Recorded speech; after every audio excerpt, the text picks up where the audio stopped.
Again. The Committee on the Judiciary Subcommittee on the Constitution, Civil Liberties, and Civil Rights will come to order. Without objection, the chair is authorized to declare a recess of the subcommittee at any time. I welcome everyone to today's hearing on the implications of Brnovich versus Democratic National Committee and potential legislative responses. I'd like to remind members that we have established an email address and distribution list dedicated to circulating exhibits, motions, or other written materials that members might want to offer as part of our hearing today. That would be judiciarydocs@mail.house.gov. And we will distribute them to members and staff as quickly as we can. Finally, I'd ask all members and witnesses to mute their microphones when you're not speaking. This will help prevent feedback and other technical issues. You may unmute yourself at any time when you seek recognition. I'll now recognize myself for an opening statement. Rights are only as strong and meaningful as the ability to enforce them. Among the most fundamental rights in our country is the right to vote, free from discrimination based on race or ethnicity. And at a time when American democracy itself is under severe threat from demagogic forces, and there has been a tidal wave of voter suppression efforts in many states since the 2020 election, it is all the more important that we in Congress help facilitate strong and expansive enforcement of voting rights. And no statute is more central to this effort than the Voting Rights Act of 1965. Yet 2 weeks ago, the Supreme Court's conservative majority reiterated its hostility to the VRA's central purpose of eradicating race discrimination in voting by further undermining the Act's enforcement mechanisms in Brnovich v. Democratic National Committee. In reaching its decision, the court compounded the damage it inflicted on the Voting Rights Act in 2013 when it effectively gutted the Act's most powerful enforcement mechanism, its pre-clearance requirement, Section 5 in Shelby County v. Holder. In Brnovich, the court upheld 2 Arizona voting measures in the face of legal challenges brought pursuant to Section 2 of the VRA, alleging that these measures denied or abridged minority citizens' voting rights on account of race or ethnicity. That's what this Section 2 is about. In 1982, in response to an earlier Supreme Court decision restricting the scope of Section 2, Congress wrote the current version of Section 2, deliberately choosing to use very broad and expansive language.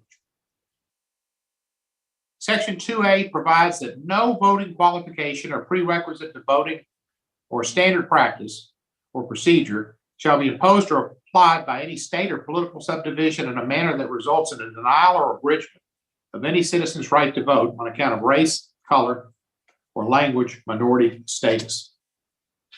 Section 2B provides that there is a Section 2A violation when, based on the totality of the circumstances, it is shown that the political processes of the state or locality are not equally open to participation by minority citizens. That means that minority citizens, quote, have less opportunity than other members of the electorate to participate in the political process and to elect representatives of their choice.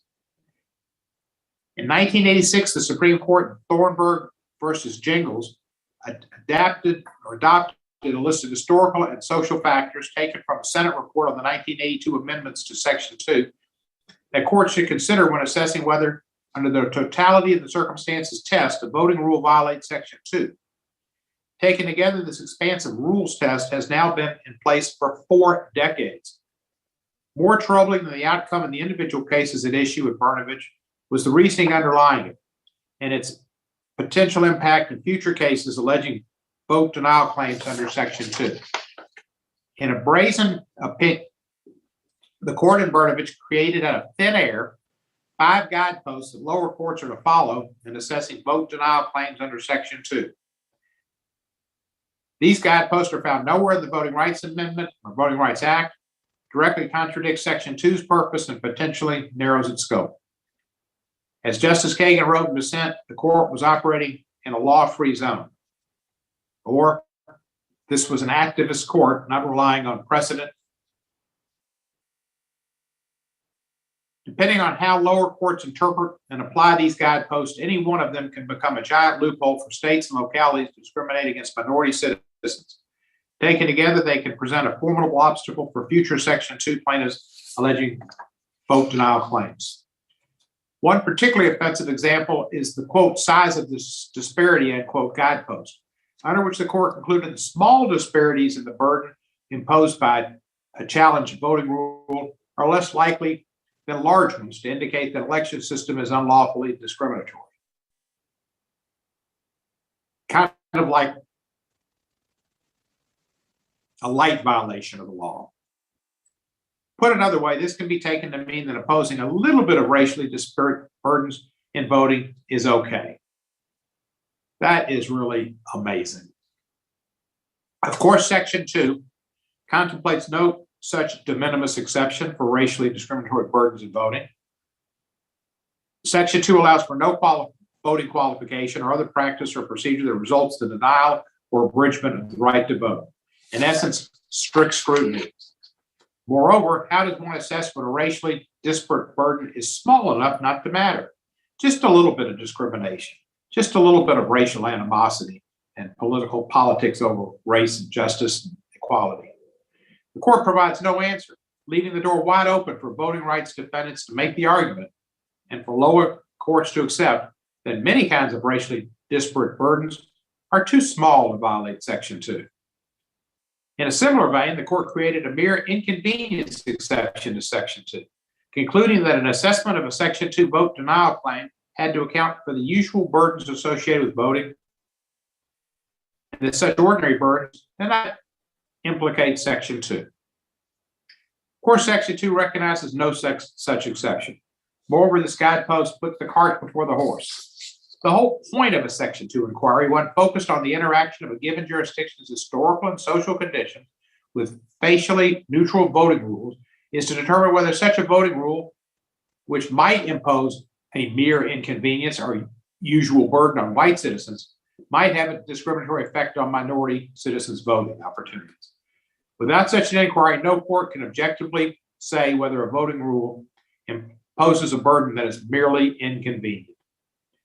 The court's decision in Brnovich is deeply troubling because of its implications for Section 2, what we had left of the Voting Rights Act after the emasculation in 2013. It heightens the risk that future Section 2 plaintiffs in vote denial cases will have a harder time prevailing.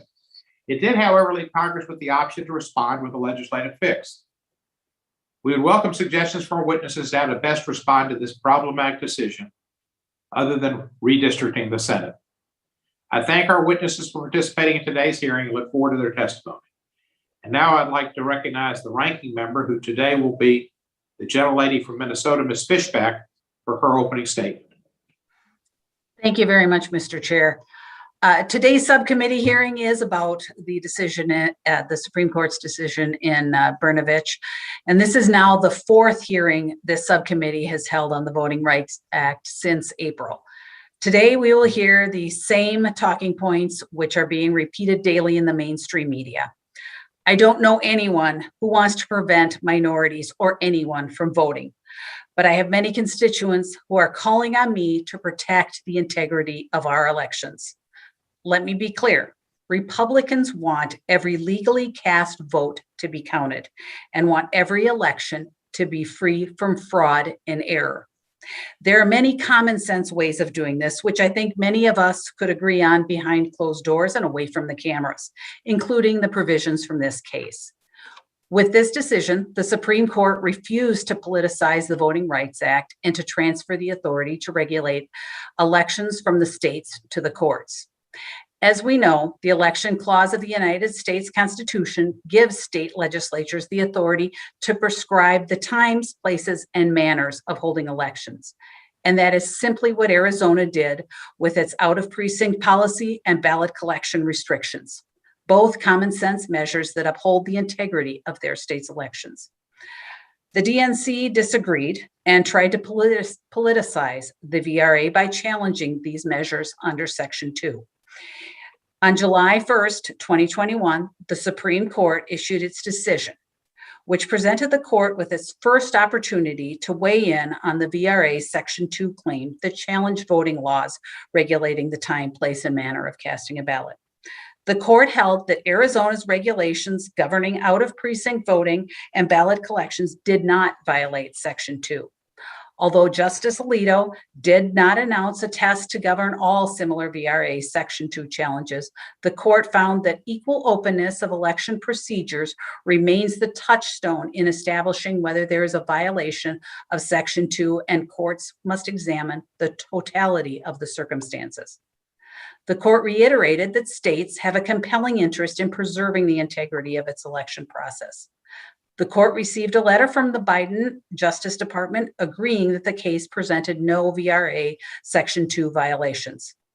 I look forward to discussing the implications of this case will have on future Section 2 litigation. Like the Shelby decision, and contrary to misinformation, this decision does not gut the VRA. Even after this decision, Section 2 remains an effective tool to stop racially discriminated voting laws. However, the decision denies its critics the opportunity to use the VRA as a partisan tool to stop policy decisions and that they simply disagree with. Following the 2020 election, several states have passed common sense election integrity reform measures, which I again think we could agree on many of them behind closed doors. Unfortunately, we have already seen a false narrative pushed surrounding election integrity efforts in an attempt to build a false record of voter suppression to build momentum for amending the VRA. It is disheartening that politician groups and legislators are being maligned as trying to harm the very elections they are trying to secure. For example, just look at the Biden administration's Section 2 lawsuit against Georgia. Georgia's common sense election integrity law is being attacked as discriminatory.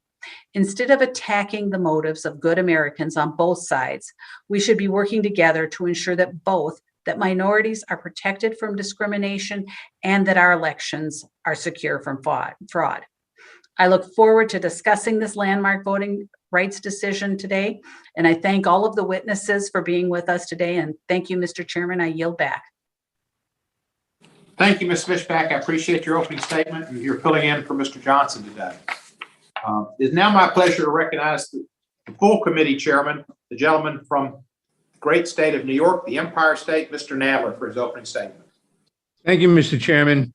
Mr. Chairman, I appreciate your holding today's hearing to consider what action Congress should take in response to the Supreme Court's recent decision in Brnovich versus the Democratic National Committee, which significantly narrowed the scope of Section 2 of the Voting Rights Act of 1965. Section 2 prohibits voting practices or procedures that discriminate on the basis of race, color, or membership in certain language minority groups. While the extent of the fallout remains to be seen, the Brnovich decision appears to have significantly undermined Section 2's voting rights protections. Specifically, it will likely make it harder for plaintiffs to prove vote denial claims under the results test, which Congress adopted in 1982 as a guide for courts to determine whether the plaintiff has established that a challenged voting practice violates Section 2's prohibition on discrimination when the challenged practice, while facially neutral, has a discriminatory effect. One silver lining to this decision, however, is that it leaves Congress with the ability to undo any potential damage the court has inflicted on Section 2. That is because the majority's opinion in Brnovich is based solely on its tortured interpretation of Section 2, which is unsupported by the statute's text and is contrary to its purpose, and which Congress can correct through legislation.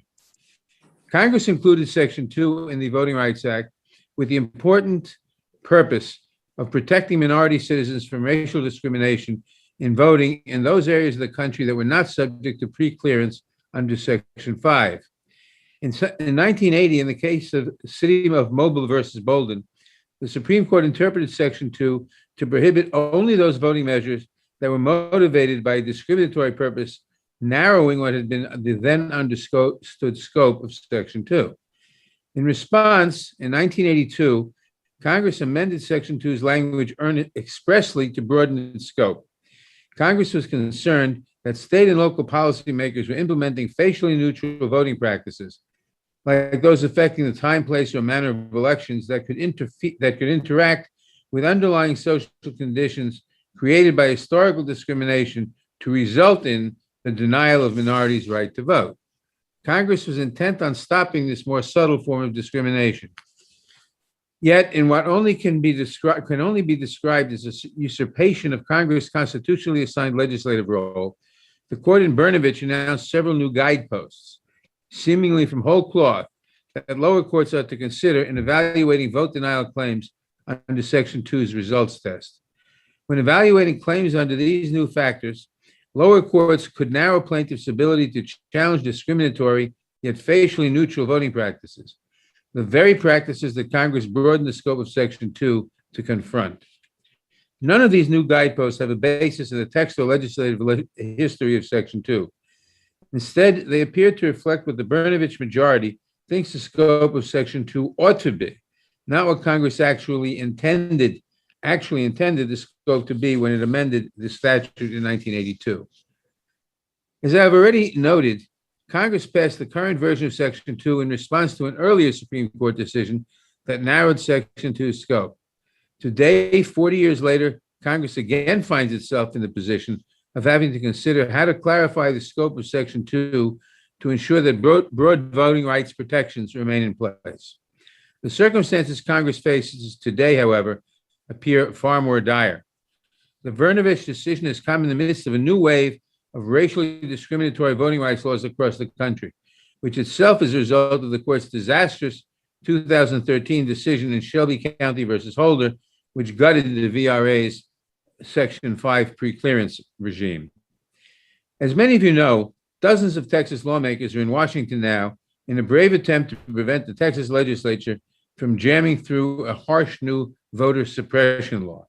Similar efforts to restrict voting are underway in state legislatures throughout the country. Congress must ensure that federal protections are in place to block such discriminatory laws. In her dissent to the Brnovich opinion, Justice Kagan properly raised the alarm. She wrote, "The Voting Rights Act of 1965 is an extraordinary law. Rarely has a statute required so much sacrifice to ensure its passage. Never has a statute done more to advance the nation's highest ideals, and few laws are more vital in the current moment. Yet, in the last decade, this court has treated no statute worse." I could not agree more. Congress must act where the court has failed voters across the country. I thank Chairman Cohen for holding today's hearing, and I look forward to the testimony of our witnesses. And with that, I yield back the balance of my time. Thank you, Mr. Chairman. It is my understanding that the ranking member of the full committee, the gentleman from Ohio, Mr. Jordan, does not have an opening statement. If I'm wrong, he's welcome to present it at this point. No, thank you, Mr. Chairman. I associate myself with the remarks of Ms. Fishbach and look forward to the hearing. Thank you for this and look forward to hearing from our witnesses. Thank you, Mr. Jordan. We welcome our witnesses and thank them for participating in today's hearing. I will now introduce each of the witnesses, and after each introduction, we'll recognize that witness for his or her oral testimony. I do this a little differently. I give the introduction before they testify so you can kind of have it in your mind rather than doing them all at once. Each of your written statements will be entered into the record in its entirety. Accordingly, I ask you to summarize your testimony in 5 minutes. To help you stay within that frame, there's a timer in the Zoom view that should be visible on your screen. Before proceeding with the testimony, I remind all of our witnesses you have a legal obligation to provide truthful testimony and answers to the subcommittee. Any false statement you make today may be subject to prosecution under Section 1001 of Title 18 of the U.S. Code. Our first witness is Sean Morales-Doyle. Mr. Morales-Doyle is acting director of the Democracy Program at the Brennan Center for Justice at the New York University School of Law, where he focuses on voting rights and elections. He advocates for pro-voter reforms like automatic voter registration and voting rights restoration while fighting back against voter suppression efforts in the courts. Prior to joining the Brennan Center, Mr. Morales-Doyle practiced law in Chicago, where he litigated all manners of civil rights and constitutional matters, and I'm sure he had broad shoulders. Mr. Morales-Doyle earned both his undergraduate and law degrees from Northwestern University. He served as a law clerk to the Honorable William J. Hibbler of the U.S. District Court for the Northern District of Illinois. Mr. Morales-Doyle, you are recognized for 5 minutes. Thank you, Chairman Cohen, Ranking Member Johnson, members of the committee. Thank you for the opportunity to testify before you today about the Supreme Court's recent decision and how Congress should respond. We are witnessing a wave of restrictive voting laws more significant than we have seen since the voting rights was signed into law.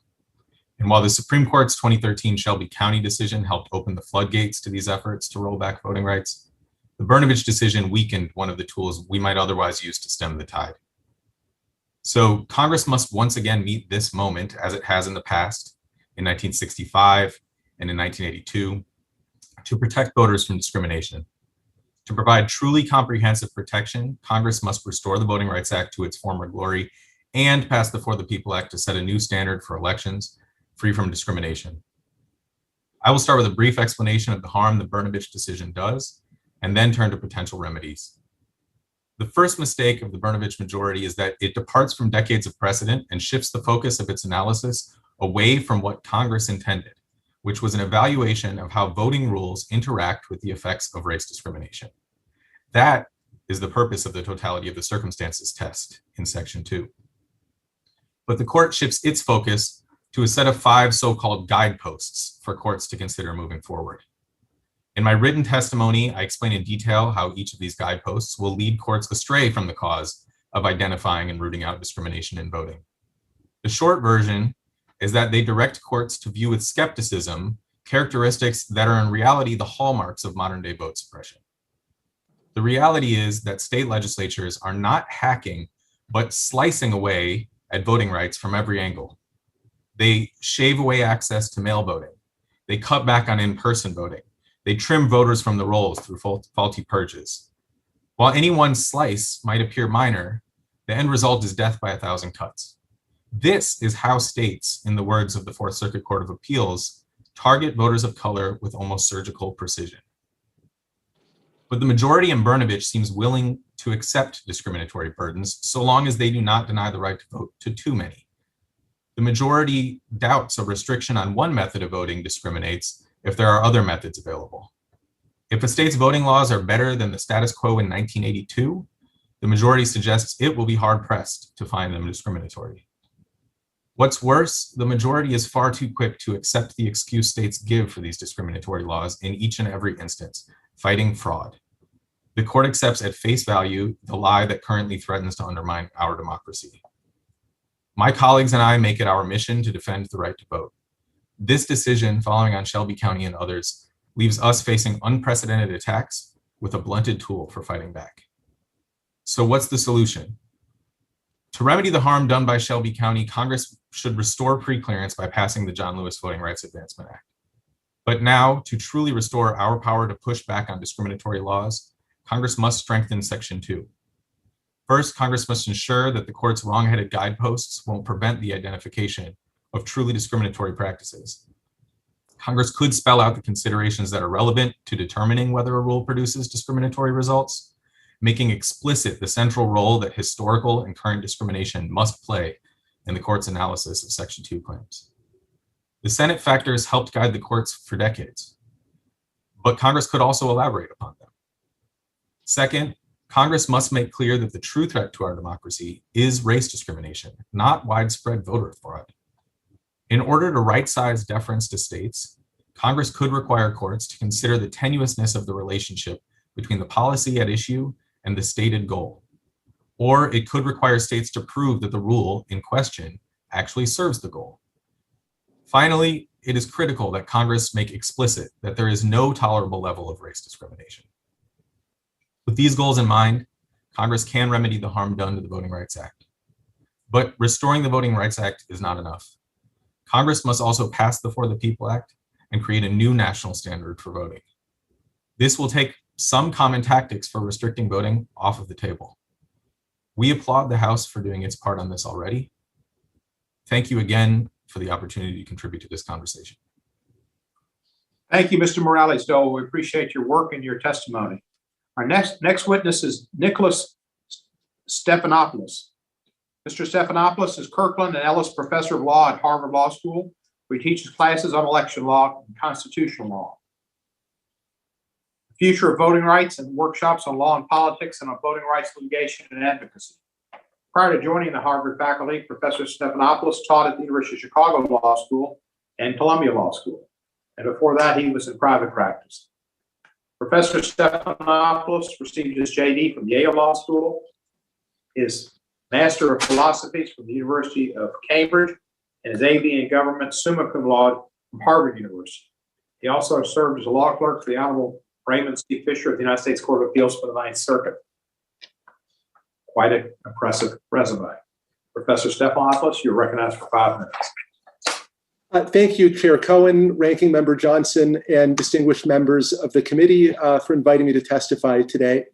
As the chair mentioned, I'm a professor at Harvard Law School, where I specialize in election law. Much of my work over the years has involved the Voting Rights Act. And most relevant here, I wrote a 2019 article called Disparate Impact Unified Law, in which I proposed a standard for vote denial claims under Section 2 of the Act. Several justices asked about my proposal at the Brnovich oral argument, and the court's decision also cited my article. I'd like to make 3 points about that decision in my testimony today. The first is that it's indefensible as a matter of ordinary statutory interpretation. The justices in the Brnovich majority claim to be textualists. When reading a statute, they claim that they start with the text and they end with the text. But the factors the court announced for future Section 2 cases are simply unmoored from the statute's language. You can stare at that language for as long as you want, but you'll never find any references to the size of a voting burden or the size of a racial disparity, let alone what policies happened to be in place back in 1982. The court's only defense for its extra-textual factors is that Section 2 mentions the, quote, totality of circumstances. That phrase supposedly authorizes the justices to invent whatever criteria they think are appropriate.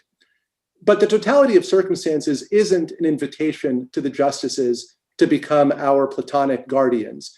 It's just a reference to the factors listed in the 1982 Senate report. As Justice Kennedy once wrote, quote, for this purpose of interpreting the totality of circumstances, the court has referred to the Senate report on the 1982 amendments. Until now, the court hasn't relied on its own idiosyncratic judgment. Bad textualism is bad enough. My second point, though, is that the court's flawed reading of Section 2 will seriously impair efforts to fight racial discrimination in voting. This is because each of the court's factors is designed to make it harder for Section 2 plaintiffs to win their cases. Each factor puts a thumb on the scale in favor of defendants. Together, the factors amount to a roadmap showing states how to avoid liability for the racial inequities of their elections. Take the factor about the state of the world in 1982. In that era, early and mail-in voting were strictly limited. Innovations like automatic voter registration and ballot drop-off boxes were unknown. So under the court's approach, cutbacks to those policies would likely be fine. No matter what racial disparities the cutbacks caused, at worst, they would just return states to the 1982 status quo. Fortunately, Congress doesn't have to accept the shackles the court attached to Section 2. Brnovich is just a decision construing a federal statute.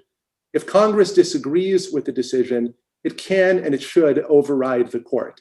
And that's the last point I want to make today. In particular, I'd recommend the insertion of 2 new paragraphs into Section 2. And let me flag that my written testimony includes potential language for these provisions. The first new paragraph would list the court's factors and then state that they're not among the circumstances that should be considered in Section 2 cases. The second new paragraph would say that the approach Justice Kagan described in her dissent is part of the totality of circumstances. Under that approach, there are 2 critical issues. First, does an electoral practice result in a statistically significant racial disparity? And second, is the practice necessary, the least restrictive means to achieve an important state interest? Something like Justice Kagan's test is already used under Title VII and the Fair Housing Act. Justice Kagan's test is also constitutional, given that the rest of disparate impact law is valid. Most importantly, Justice Kagan's test is effective. Many electoral rules cause significant and unnecessary racial disparities. More such rules are currently being debated around the country. All of these policies would be caught by Justice Kagan's test. So therefore, Congress ought to embrace that test and move us closer to a world where our elections are finally free of racial inequities. Thank you very much. I look forward to your questions. Thank you, Professor. Our third witness is Robert Popper. Mr. Popper is a senior attorney and director of voting integrity efforts at Judicial Watch Incorporated, where he has been an employee since 2013 and has litigated several voting rights cases. He's been practicing as a litigator for 31 years with special knowledge and expertise in the areas of voting law. In 2005, he joined the voting section of the Civil Rights Division of the U.S. Department of Justice, where he worked for 8 years, earning a Special Commendation Award for his efforts in enforcing the National Voter Registration Act of 1993. He was also promoted to Deputy Chief of the voting section. In his time at the DOJ, he managed voting rights investigations, litigation, consent decrees, and settlements in dozens of states, including those concerning the Voting Rights Act of '65. Mr. Popper received his JD from Northwestern University School of Law and his undergraduate degree from the University of Pennsylvania. Mr. Popper, you're recognized for 5 minutes. Thank you, Chairman Cohen, Ranking Member Johnson, and members of the subcommittee. In my view, the Brnovich decision relied heavily on the plain text of Section 2, which the chairman read at the beginning of this hearing. The court analyzed the words open and equally open using dictionary assistance, and it analyzed the text holistically in the context of the additional phrase, and that open and equally open meant in that the members of a group have less opportunity than other members of the electorate to participate in the political process and to elect representatives of their choice. The court's decision was not unexpected and had been presaged by a majority of circuit courts to have considered this issue. Remember, there has been a long unresolved legal problem as to how to apply Section 2 of the Voting Rights Act to time, place, and manner restrictions. Numerous courts over the years have commented on how the Jingles criteria are an uncomfortable fit for vote denial cases. And that guidance was something that the court provided. I wanted to note that we've discussed already the 5 guideposts that the court identified.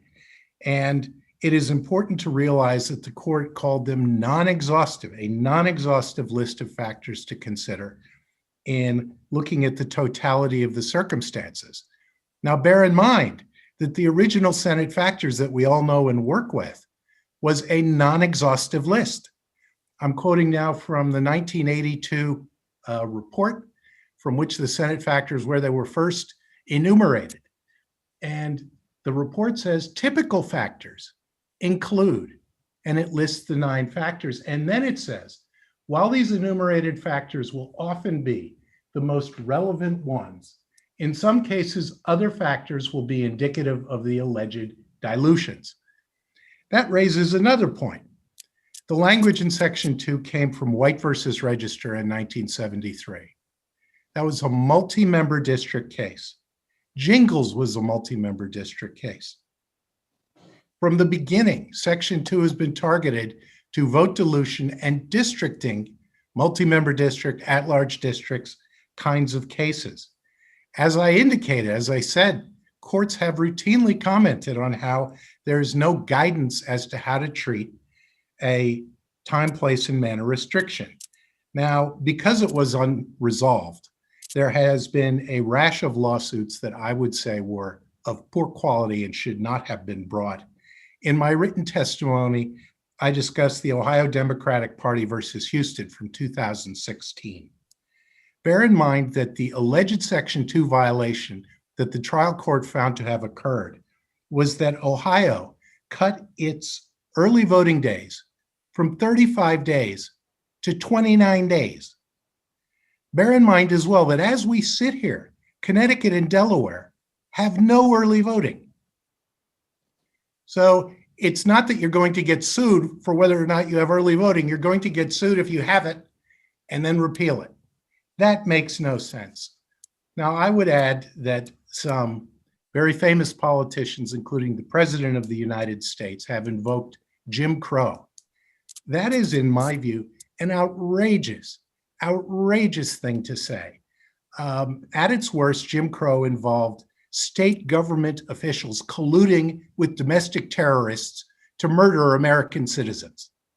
Even if you look at the voting angle of Jim Crow, it involved literacy tests that were 6 pages long, and no one, I respectfully submit, on this committee could pass.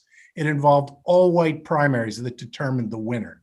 It was shocking in its extent, but it has nothing to do with 35 days to 29 days of early voting. It has nothing to do with no out of precinct voting, as in Arizona, for some counties, not all. It has nothing to do with saying that mail ballots after COVID have to be collected by a family member, household member, or caregiver. We need some perspective in this debate. We need to understand what's happening. I can go on at length, although not according to the clock, but I can talk about the Texas and the Georgia legislation as well. And by the way, both Texas and Georgia, unlike Connecticut and Delaware, have early voting. Thank you, Mr. Chairman. You're welcome, Mr. Popper, and we thank you for your testimony. Our final witness is Ezra Rosenberg. Mr. Rosenberg is co-director of the Voting Rights Project of the Lawyers Committee of Civil Rights Under the Law. Under that role, he supervises the Lawyers Committee's national voting rights litigation. He joined the Lawyers Committee in November 2014, continuing a 40-year career in the public and private sectors. Previously, he practiced at a major national firm where he was actively involved in pro bono representation, including successfully challenging Texas's photo ID voting law. He was also one of the lead trial counsel in the case challenging the Secretary of Commerce's decision to add a citizenship question to the 2020 census. Mr. Rosenberg received his JD cum laude and orders of whatever from the NYU School of Law, and his BA cum laude from the University of Pennsylvania. Mr. Rosenberg, you're recognized for 5 minutes. Thank you, Chairman Cohen, today's ranking member Fishback and members, and thank you for giving me the opportunity to testify today on these important issues. Racial discrimination in voting diminishes our democracy. The Voting Rights Act of 1965, and particularly Sections 2 and 5, has been an indispensable tool in the fight against such discrimination. With the evisceration of Section 5 by the Supreme Court in Shelby, Section 2 is needed more than ever. For decades, Section 2 has been working quite well. The courts have developed standards designed to meet the intent of Congress to stop not only explicit discrimination, but also facially neutral voting laws that through subtle methods had a significant impact on minority citizens' right to vote. Thus, the courts adopted standards that recognize that a seemingly innocuous voting practice can interact with underlying social conditions, themselves the consequence of discrimination, to result in pernicious discrimination in voting. Those standards were judicially manageable. There's been no flood of questionable Section 2 vote denial cases, no widespread invalidation of voting regulations. Indeed, Brnovich marked the first time since the 1982 amendments to the Voting Rights Act that the Supreme Court reviewed a pure vote denial claim. But in Brnovich, writing for the court's majority, Justice Alito provided guidelines for future treatment of Section 2 vote denial cases that were not only new, but also contrary or at least dilutive of the decades-long accepted standards. Now, I emphasize that Brnovich does not spell the end of Section 2 cases, but it unnecessarily and unreasonably makes it much more difficult for civil rights plaintiffs to win those cases, particularly results cases, when they already were difficult to win. And it does so in a way that flies in the face of congressional intent. Further, it raises too many ambiguities in too many important areas to leave it to the courts to fill in the blanks. I come to these views after having devoted the bulk of the last decade litigating voting rights cases on behalf of the voters of color for the Lawyers Committee. The Lawyers Committee is a national civil rights organization created at the request of President Kennedy in 1963 to mobilize a private bar to confront issues of racial discrimination pro bono. In fact, I first became associated with the Lawyers Committee in 2011 when I was in private practice and volunteered to take on a voting rights case pro bono, and that case was the challenge to Texas's strict photo ID law. My experience with that case heavily influences my views here today. There, we and other groups successfully sued under Section 2, and Texas was forced to change its law after the Fifth Circuit ruled en banc that Texas's photo ID law discriminated against Black and Latino voters. But the case was hard fought. It took 6 years to litigate. It's difficult to predict how the Fifth Circuit would have applied Brnovich to the facts of the Texas case, but one thing is certain, the case would have been much more difficult to prove and more costly to litigate. There are at least two approaches that Congress can take in response to the Shelby County Brnovich assault on the Voting Rights Act. The first is to pass legislation like the John Lewis Voting Rights Advancement Act that addresses the hole in the Voting Rights Act left by the Shelby County decision. The second is to deal with the expected consequences of Brnovich. Common sense and history instruct us that those who wish to target voters of color will undoubtedly feel emboldened by a decision that can be read as making it more difficult for plaintiffs to prove a Section 2 violation, and read it as a signal that they have a get out of jail card to pass additional voter suppressive legislation. Although we firmly believe that the court should not apply Brnovich in such manner, the threat is there. Continued commitment to the core purpose of the Voting Rights Act should not be left to the uncertainty created by the ambiguous and problematic language of Brnovich. I'm going to end with the same quote that Chairman Nadler used from Justice Kagan's dissent. We must share the same speechwriter, but it is important language. The Voting Rights Act of 1965 is an extraordinary law. Rarely has a statute required so much sacrifice to ensure its passage. Never has a statute done more to advance the nation's ideals, and few laws are more vital in the current moment. Thank you.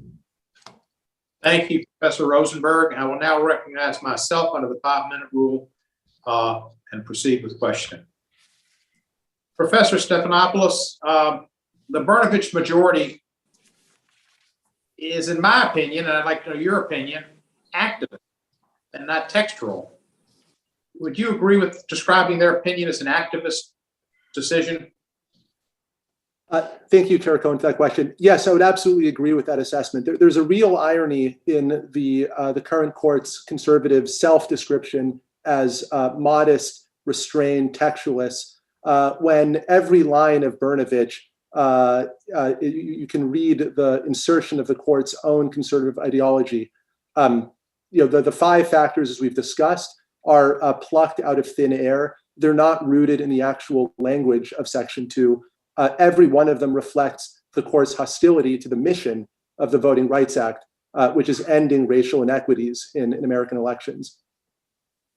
In some ways, I think of it as being analogous to Plessy v. Ferguson. Plessy was after we had ended Reconstruction with the 76 Hayes-Tilden agreement that was the pox on both political parties, the court, Plessy v. Ferguson, said separate but equal.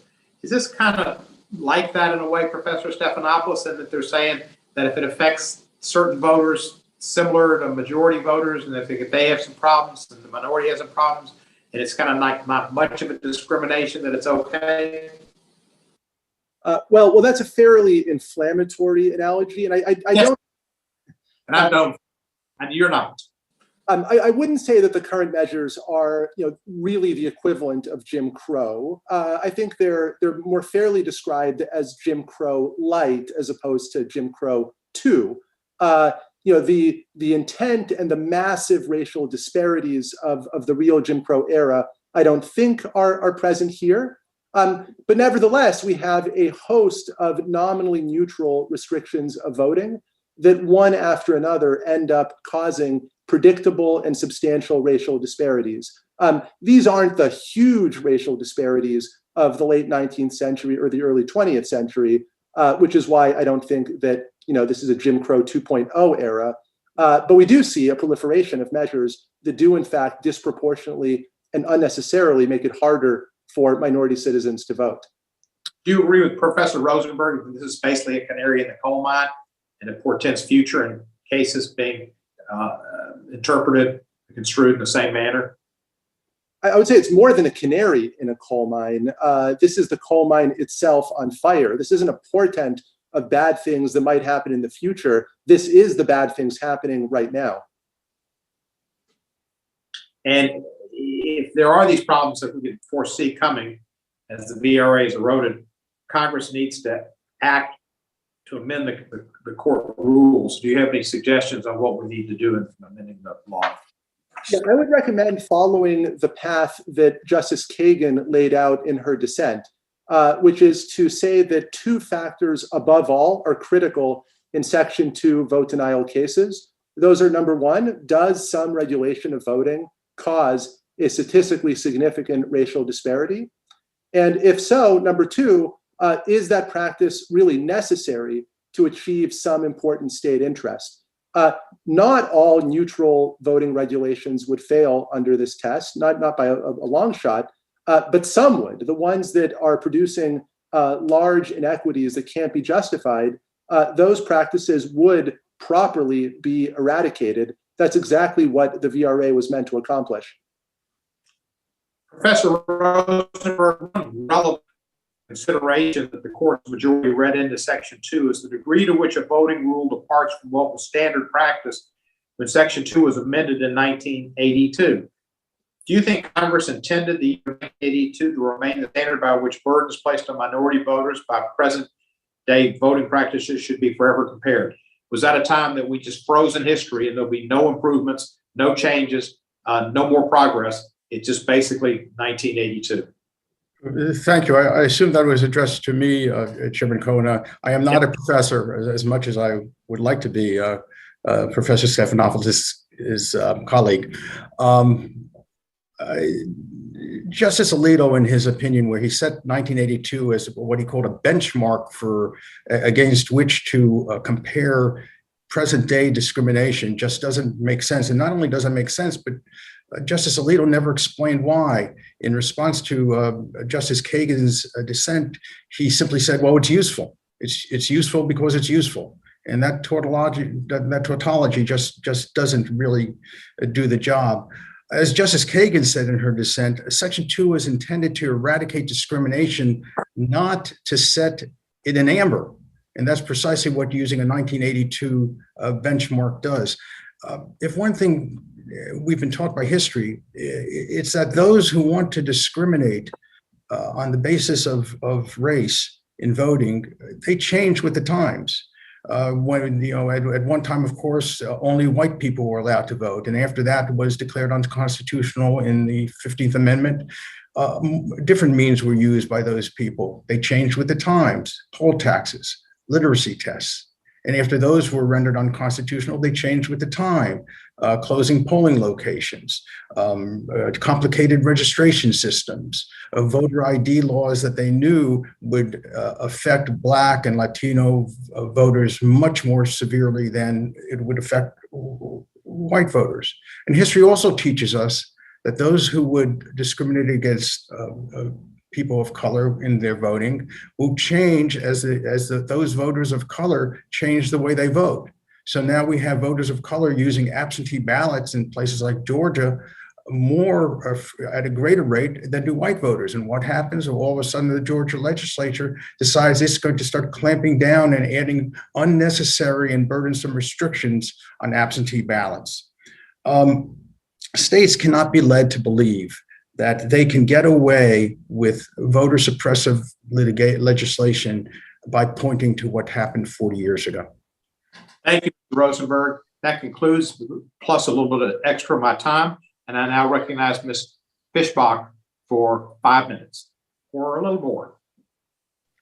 And Mr. Chair, I would just ask, Ranking Member Johnson has joined us, and I would defer to him if he had questions before me. I do. I thank you so much. And thank you for filling in today. I apologize for being late to the hearing. I just attended a funeral of a fallen law enforcement officer in my district, and it's quite a sad occasion. I thank the witnesses for being here. I have questions for Mr. Popper. Let me just start and say, one of the laws in question in the Brnovich case requires voters to vote in their own precinct. And in your estimation, I'm wondering if you could tell us how widespread is this requirement across the country, and specifically, is it only limited to states with Republican majority legislatures? I'm sorry for your loss and for your state's loss. It most definitely is not. And, I wanted to touch on something that Mr. Rosenberg, I almost said Professor Rosenberg, touched on. And that is that when you have a voting rule that has a disparate impact, even by a tiny fraction, you can construct a case on that, prior to Brnovich at least, in which you say, we'll take that tiny difference and we'll call that a disparate impact. And we will look at historical conditions having nothing to do with voting in many cases. And we'll say that there's a Section 2 violation. That was the old rubric. That's how you get to sue over what are ordinary regulations. Now, what the Supreme Court identified was the trick that's being played. Out of precinct voting is used by 1% of minority voters. And that means that 99% vote in the right precinct. Out of precinct voting is used by 99.5% of non-minority voters. And this is in Arizona, and this is in the decision. So in other words, 99% minority, 99.5% non-minority. Well, what do you conclude from that? Minority voters vote out of precinct at twice the rate of non-minority voters. It's technically true, but the difference between 99 and 99.5 is not something that people should sit up and take notice about. It is fair as a part of the totality of the circumstances analysis to say that in the totality of the circumstances, that difference is not appreciable enough. And I would also add that every court paid lip service to the idea.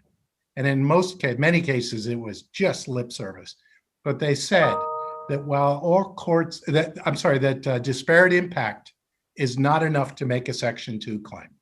You need more. You need some sort of showing. You need some sort of Senate factor evidence, and it had always been unclear what you needed for vote denial.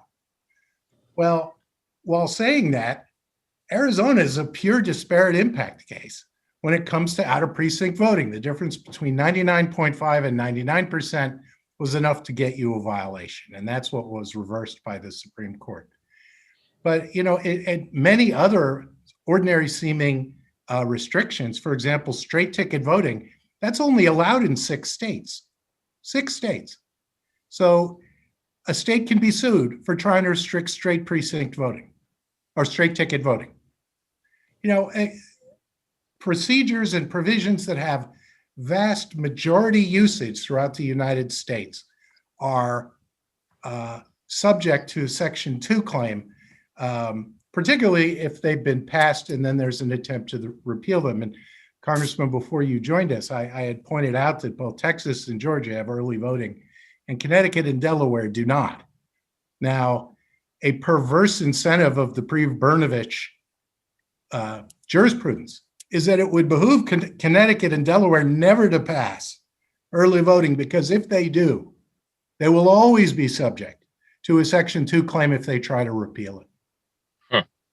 Well, and let me just say on the earlier issue, speaking of Connecticut and Delaware, if I'm correct me if I'm wrong, at least 25 states do not count ballots cast in the wrong precinct. And that includes Connecticut, Vermont, Delaware, and Hawaii. So it's not just Republican jurisdictions, of course. This is a widespread understanding. We're running out of time. Let me ask you real quick. Would you agree that the Brnovich decision effectively at least begins to put a stop to partisans using courts to throw out policy decisions they simply disagree with? It certainly does. And as I explained in my testimony, there was a majority decision. And while we were sitting here, I identified 9 courts of appeals that would have ruled basically as the Supreme Court did in Brnovich, 9, or decisions. I'm sorry, some of them are double from the same court. And it was this minority decision that was allowing these kinds of, in my view, outrageous claims to proceed against what are very ordinary rules based on the tiniest discrepancies. I don't have the clock, Mr. Chairman, so stop me. But if I have time for one more question. Your time has expired, sir. All right. I yield back. Thank you. Appreciate the accommodation. You are legislating while driving. I parked. All right, good. Thank you. Next is Mr. Nab. Thank you, Mr. Chairman.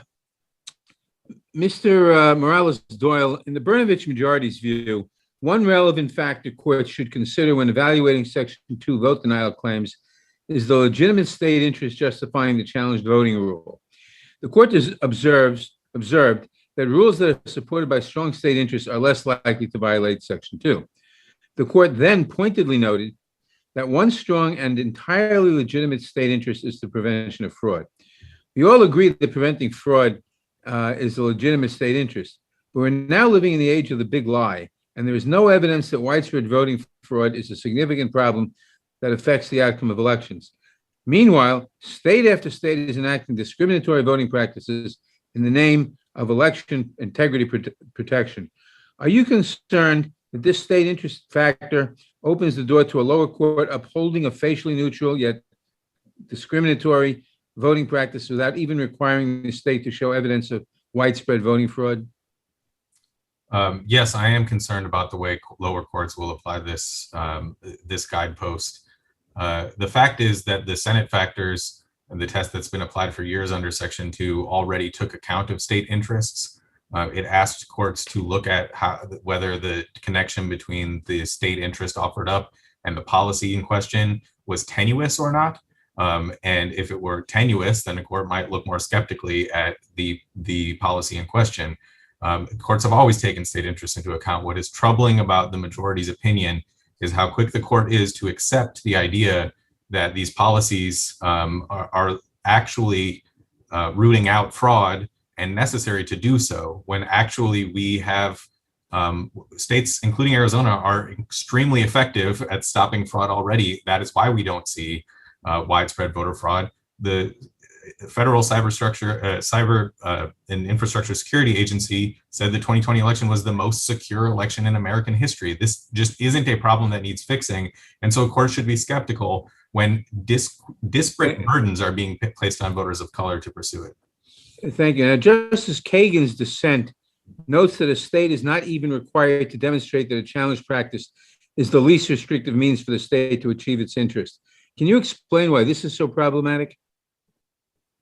Right. So as I said, most states are already effectively stopping fraud. And so the idea that states need to add more and more restrictive rules on top of what they already have in order to accomplish that goal is just not true. And so what Justice Kagan would say is, if you say that you're preventing fraud, but there's a way to do it that doesn't stop people of color from voting, that doesn't impose a disparate burden on people of color, then you should go that route. And frankly, that route in many instances would be leave things as they are, keep the status quo. We're doing a great job of stopping fraud. But under the majority's opinion, you can say fraud, and unfortunately, they're giving courts a lot of room to run with that excuse and allow discriminatory burdens to persist. Is there any textual basis or legislative history that supports the court reading this so-called guidepost into Section 2? No, I think the Senate factors from Congress made clear that they did want to take state interests into account, but nothing in the legislative history or in the text suggests that the court should be so deferential to state interests that they allow claims of fraud or claims of fighting fraud to trump the goal of rooting out discrimination. The point of Section 2 is to eradicate race discrimination in voting.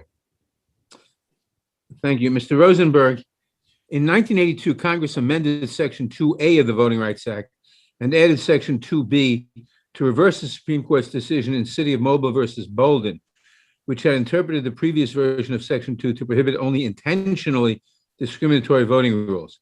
How did courts previously interpret this legislative history up until the Supreme Court's decision in Brnovich? And how is the Brnovich decision a significant departure from the court's previous understanding of this history? Oh, in every which way, Chairman Nadler. The focus of the post-1982 amendment was on effects, irrespective of state justification. Results, effects, that was what the 1982 amendment was all about. And what the Brnovich decision does is not only veer from there, but it veers from the totality of the circumstances a standard that was put into the statute at that time. And the focus, as the court in Jingles interpreted that, and it was applied consistently on the interaction between the challenged conduct and historical, social, and economic discrimination. And that is not even mentioned by Justice Alito when he goes through his various guideposts. He doesn't talk about that key factor of the interaction between the challenged conduct and the effects of historical discrimination. Thank you. I see that my time has expired. I yield back. Thank you, Mr. Nadler. Now comes one of those moments when the chairman has to make a great decision. Should he recognize Mr. Jordan, who is next in line to Mr. Johnson, or should he go back to Ms. Fishbach, who was so nice as to yield her time to Mr. Johnson? Go to Mr. Jordan, I'll let you make a decision. I thank you, Mr. Chairman. Go to Ms. Fishbach, and I'll wait till the next round. Thank you, sir. Fishbach, you're on. Well, thank you, Mr. Chair, and thank you, Mr. Jordan. I appreciate you deferring to me. And I've got a question for Mr. Popper. You know, Justice Alito identified a non-exhaustive list of circumstances for courts to consider as part of the totality of the circumstances review. And I think you touched on it a little bit in your testimony. You know, one of those circumstances is the size of the burden imposed by the voting rule. Justice Alito did note that mere inconvenience is insufficient, and an equally open voting system must tolerate the usual burdens of voting. Can you expand a little bit on what that means? Well, yes, and it's in many ways, thank you for your question. I'm sorry, I was organizing something else. In many ways, it is an application of what we call the Anderson-Burdick test. I mean, where you have an administrative burden to a civil right or to voting, you assess the importance of the state interest, and you assess how much of an inconvenience it is. And if it's a severe inconvenience, that's one thing. But if it's not, and another point that the court mentions, if there are other ways for you to get done what you need to get done as a voter, you have to take that into account. You have to be practical about this. I think that in a way, or perhaps directly, what the court was doing was combating the rash or what it called a proliferation of lawsuits of little merit that had sprung up, the cottage industry of challenging any restriction of early voting, any restriction of registration or same-day registration, any restriction of voting in precinct, particularly if you've once passed the law one way and you're looking to put it back the other way. I mean, I would refer to the atmosphere in Texas. In Texas, consider, the law that they're fleeing to avoid passing provides a free voter ID to anyone who doesn't already have one. What you have to do in order to identify your absentee ballot is put the number of the voter's driver's license, or the number of their free ID, or the last four social, or certify that you don't have these numbers. In Texas, you also, they provide an opportunity for voters using absentee ballots who did it wrong to go back and correct a defect in their ballot so it's not tossed. And you sure don't see that covered in the newspapers, but it's in the statute. They require an assister, someone who gives assistance, to give their name. Now in California, it can be anyone knocking on your door. It can be, they don't have to say where they're from. They don't have to give their first name, their last name, their real name. They don't have to register. You will never discover, once you receive the ballot in California, that it was collected, okay? This merely asks the person to put down their name. What is so shameful about that?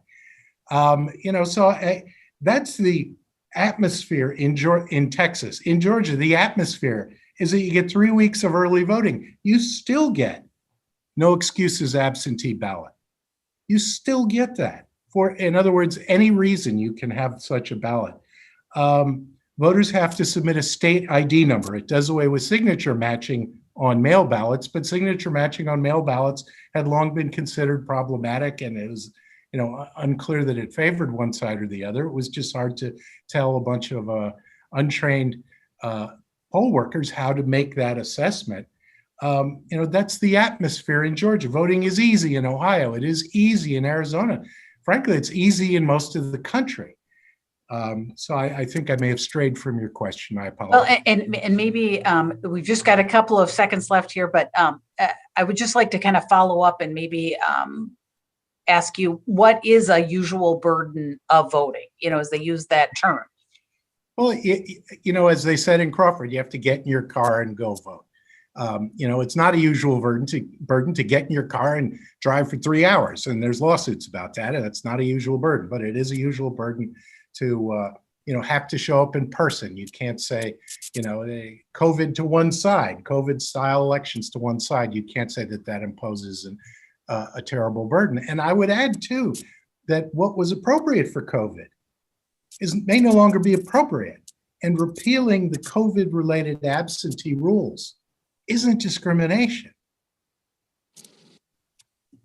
Thank you very much. And I am out of time. And Mr. Chair, I yield back. Thank you. I appreciate it. Next person will be Congressman Professor Mr. Raskin. Mr. Chairman, thank you very much. Thanks to all the witnesses for your testimony. Our colleague, Representative Fishback, started by saying that she didn't know anyone who wants to stop people from voting, but even Mr. Popper referred to the history of Jim Crow and the vicious disenfranchisement that took place then. And of course, we all know about the history of grandfather tests and poll taxes and literacy tests and character tests and so on. Professor Stephanopoulos, let me start with you. Do you agree with Ms. Fishbach's suggestion that the determination to keep people from voting ended at some point, say between the 1960s and 70s and today, or does that history continue right up till today? I think that history, unfortunately, continues. I think that when politicians regulate the electoral process, they're highly, highly aware of what the likely composition of the electorate is going to be as a result of their regulations. They're also highly, highly aware of which voters are likely to support their party and their candidates and which voters are likely to oppose them. Well, let me ask you about that if I could. If there is a determination to keep, say, African Americans from voting or Latino voters from voting, not out of racial animosity, but because of a prediction, a fair prediction that they will disproportionately support the other party, is that itself race discrimination within the meaning of the Voting Rights Act? Well, whether or not it's a discriminatory racial intent, it absolutely is a disparate racial impact if the effect of that regulation is to deny the vote to a larger proportion of African American or Latino or Asian American citizens. I think it's complicated when the true motivation is partisan, whether one can also label that as invidious racial intent. Mr. Rosenberg, let me come to you. The striking thing to me today is that voter fraud is the slogan of people trying to commit voter fraud. One great example of that is Donald Trump's famous hour-long phone call with the Republican Secretary of State of Georgia, Brad Raffensperger, in which he twisted his arm, he needled him, he begged him, he tried to coerce him into finding just 11,780 votes. That's all he was looking for. And all of this was done publicly in the name of preventing fraud, preventing voter fraud against him. He was claiming in his big lie that the election was being stolen from him while he was trying openly to commit voter fraud by getting an election official to manufacture and concoct votes that didn't exist. So what is the public supposed to do when people who are trying to commit voter fraud are invoking voter fraud as the reason for their disenfranchisement and voter suppression schemes? Now, invoking fraud prevention has been used historically to justify discriminatory practices for well over a century. It was used to justify poll taxes. It was used to justify literacy tests. It was used to justify early poll closings, and then it was transmogrified into this feeling that, the public is demanding action because they have concerns about election integrity. But what happened is that the people who are purveying this myth of voter fraud are fabricating the justification. They're fabricating the results of the surveys because they're the ones who are out there telling the people that there's fraud when there's not fraud. And then they survey the people and the people say, oh, we have concerns because there's voter fraud. And then they use those basically false survey results to justify the voter suppressive legislation. Thank you. Thank you. Professor Stephanopoulos, let me come back to you. You pointed out that the Brnovich decision is not a constitutional decision. It's a question of statutory interpretation. You're saying that Congress could override the invention of these 5 guideposts or signposts that were pulled out of a hat by Justice Alito, which we definitely could. Has the Congress had success before in reversing reactionary decisions by the Supreme Court giving pinched or erroneous interpretations of civil rights statutes by rewriting those statutes, or does the court keep on, moving the football at every point? Yes, Congress absolutely has had luck doing that, not just with respect to the Voting Rights Act, but also with respect to the Civil Rights Act. So Section 2's Amendment 1982 is a great example of Congress stepping in to reverse a mistaken court decision. And so is Congress's amendment of the Civil Rights Act of Title VII to reverse a Supreme Court decision that overly narrowed the disparate impact theory under Title VII of the Civil Rights Act. I appreciate that. My time is up, Mr. Chairman. I yield back to you. Thank you, Mr. Raskin, and we will now yield to Mr. Jordan for 5 minutes. Thank you, Mr. Chairman. I would just come to Mr. Popper. I think in your opening statement, you said there were a couple other states you wanted to highlight, and frankly didn't have the time in your 5 minutes, which I understand. We always run out of time in these hearings. So I was just going to give you a chance to talk about. I think one of the states you mentioned was Texas. I actually forget the other state that you may have referenced, but give you a few minutes to talk about those states and what's happening there and how it relates to our subject matter. Thank you, Congressman. I think I did speak about them. I managed to sneak them in somewhere, but Okay. I was merely making the point. I thought that in Texas, the atmosphere is so loaded in favor of getting people to the polls. And it is in Georgia too. And these 2 bills, I find almost universally that the people who are the angriest about them, and I don't include anyone on this committee, I'm just saying that in other conversations, there are people who haven't read this legislation. If I could, Mr. Popper, my understanding is in both states, there was already great access. I mean, amazing access for people to vote, which is what we want. We want to make it easy to vote, hard to cheat. I mean, it's a cliched statement, but it's accurate. So that was already the case. But these 2 pieces of legislation actually make it easier for all residents in Georgia and Texas to get to the polls. Is that accurate?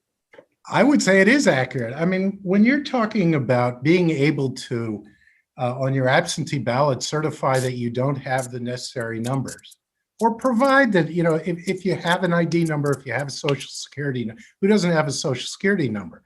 There are people who don't, but if you don't, all you have to do is certify that you don't have one. Yeah. I mean, who is this going to scare off? I would like to say just a word about voting fraud, Congressman, if I could. Sure. Voting fraud is hard to detect by its nature. It is not heavily penalized. My favorite example of this, no doubt, and I almost regret the day when they repeal this because I'll lose the talking point. But in Vermont, double voting is a $200 penalty, no jail time. And selling maple syrup without a license is $5,000 in a year in jail. Okay, why would you invest any state resources in ferreting out double voting in those circumstances? And there are states that admit they don't even track these, but that to one side. What I hate, what I don't like is when you say that it's rare because you take the total number of votes and you divide it by the instances of fraud. Is that how you'd measure securities fraud?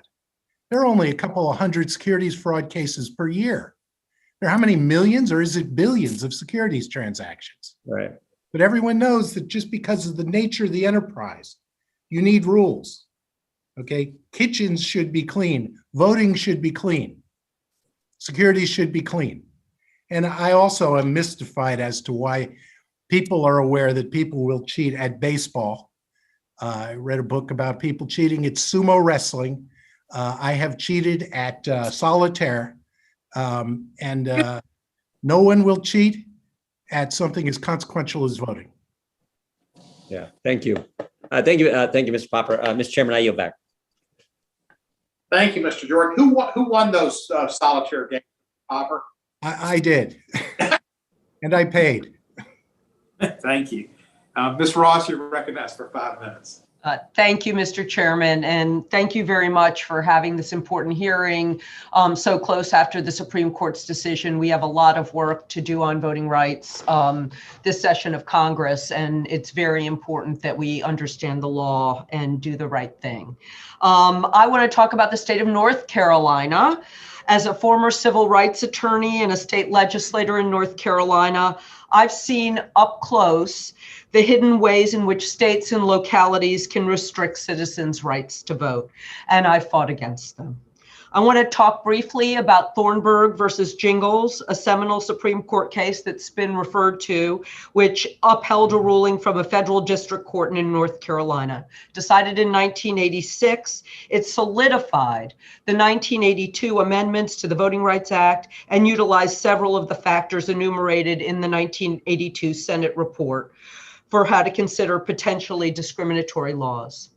The Supreme Court affirmed what the district court in my home state had found, that the essence of a Section 2 claim is that a certain electoral law, practice, or structure interacts with social and historical conditions to cause inequality in voting opportunities.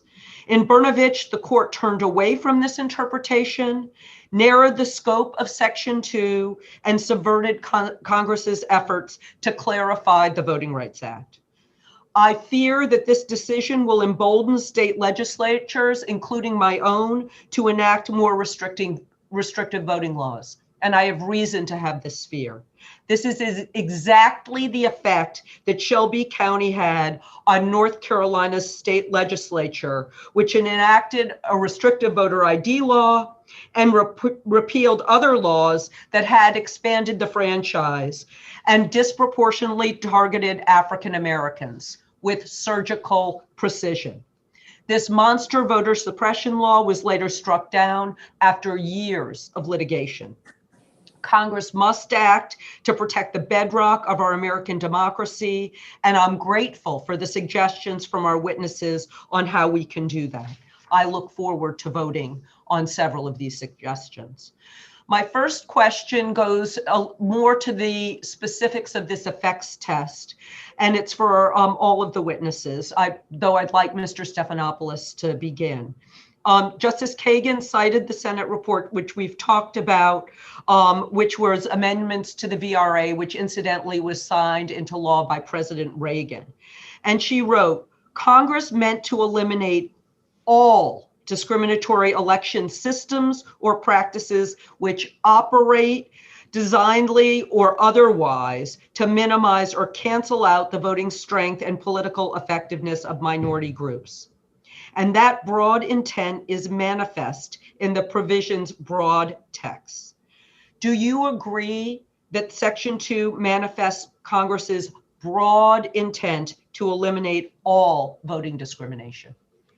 I do. I think that with Section 2, Congress aimed to eliminate all significant and unnecessary racial disparities in our elections, and many of the court's factors in Brnovich point in exactly the other direction, frustrating Congress's intent and the language of the statute.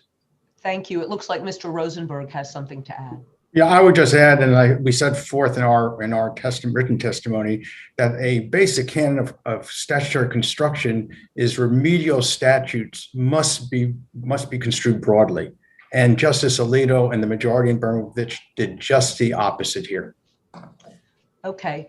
My second question goes back to this attempt to freeze in time what election laws were in 1982 by the Supreme Court. And I find that particularly upsetting because we've made so much progress on election laws, and Congress even has expanded ways to enhance the franchise, particularly with the Help America Vote Act.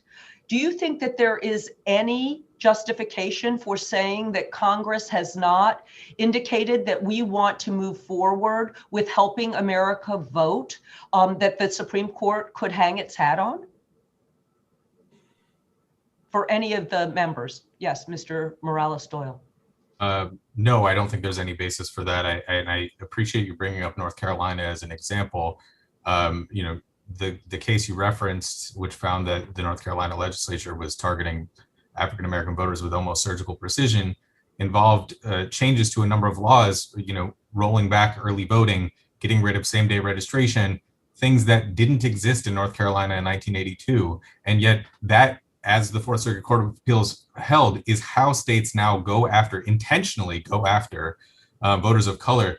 No one could question after that court's finding that was discriminatory, and yet using 1982 as a benchmark would send you down the wrong path. That is why these guideposts are so misguided. Thank you. And Mr. Chairman, I yield back. Thank you, Ms. Ross. Is Mr. McClintock with us? If not, is Mr. Roy with us? If not, is Mr. Owens with us? If not, is Mr. McCarthy with us? Well, how about Ms. Cheney? She doesn't count. All right, Mr. Hank Johnson's not with us. I think Ms. Garcia's next. Ms. Garcia with us? She having technical difficulty? Ms. Sheila Jackson Lee, you are? Yeah. I am here. You are here, and you are glorious and resplendent and recognized. I'm delighted. Thank you so very much. Thank you for, as has been said earlier, for you holding this important hearing. I almost wish I could transpose myself to the United States Senate to be able to have at least a 7 to 10 minute moment of inquiry. But before I start, let me indicate that I've heard so many people offer the name of John Lewis on the other side or the other body, including Republicans. We happen to be this weekend naming a vessel, Navy vessel, after John Lewis, more than a tribute, but I hope most of the witnesses on this panel would agree with me that the greatest tribute to John Lewis is to protect the fundamental right to vote and to reinforce the basis of the 1965 Civil Rights Act, which is the 15th Amendment. So my inquiries will go along those lines. But let me also indicate that because of the inertia and inaction of the Senate, faith leaders and Black women gathered yesterday, of which I participated virtually, along with the Democratic Texas delegation, who, contrary to Governor Abbott, is working very hard to be able to insist that there must be action in the Senate. And to the extent that our chairwoman of the Congressional Black Caucus, Joyce Beatty, was arrested, some of us will intend to do such in the coming weeks, because John Lewis did believe in nonviolent civil disobedience, and we must act. I'm very glad that the House is acting, Chairman Cohen is acting, as we move on this very important legislation. I also want to follow up and pose a question. Mr. Popper, I believe I just want to make a comment, and I would like Mr. Rosenberg, Mr. Morales-Doyle to focus on these questions. I heard the line of questioning about Section 2, that it basically is used for partisan activity, partisan challenges, and is in essence of its own self a contributor to fraud.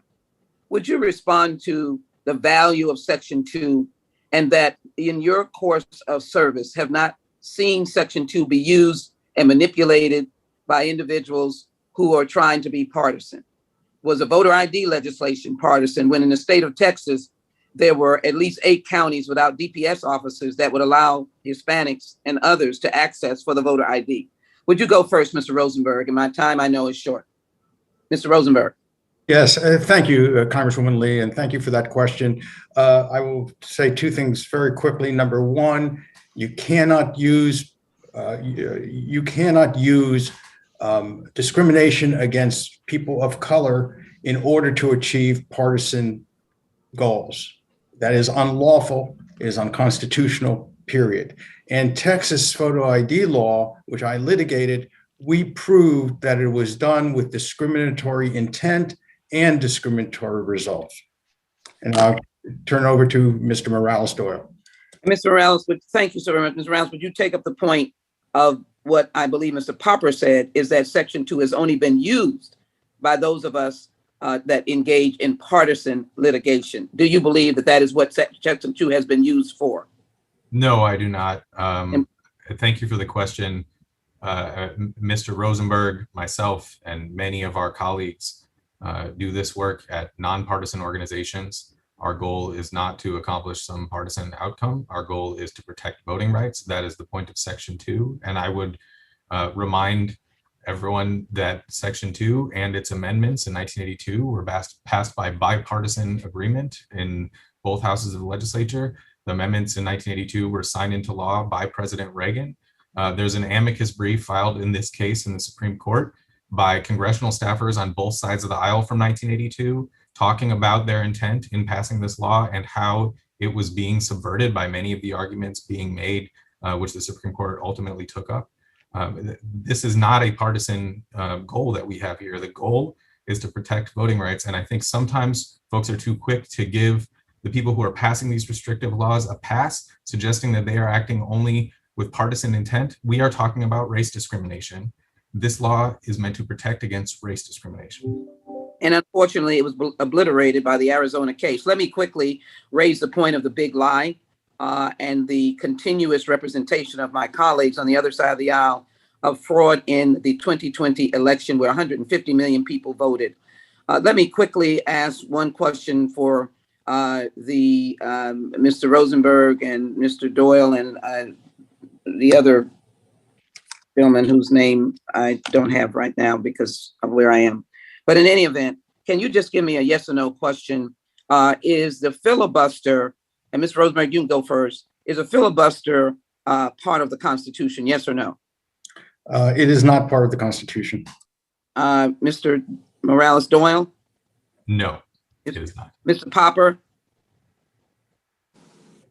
Is it? No, it is not. And there's another witness there that doesn't show up on my screen. Forgive me. Can you answer, sir? Yeah, of course, the filibuster is not part of the Constitution. And so let me just go back to Mr. Rosenberg and Mr. Time is expired.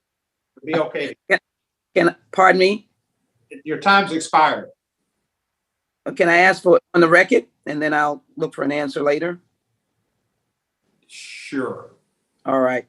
I'd be interested in knowing, and this is a global question, the fundamental right to vote has been evidenced by our president, and pursuant to the 15th Amendment, I'd like an answer as to whether or not the filibuster, which is a rule, would be superior to that right, therefore blocking fundamental voting rights legislation from going forward in either, well, in the United States Senate. I want to put that on the record. I thank you, Mr. Chairman, and I hope I will be able to get answers from these distinguished witnesses. Thank you. Ms. Jackson. Ms. Garcia is not with us, so if that's the case, we've expired our time. We thank the witnesses extremely for their thorough testimony and their help. We appreciate your appearing. Without objection, all members have 5 legislative days to submit additional written questions, and Ms. Jackson Lee has submitted her first one, but that will come in writing as well, or additional materials for the record. With that, the hearing is adjourned. Thank you.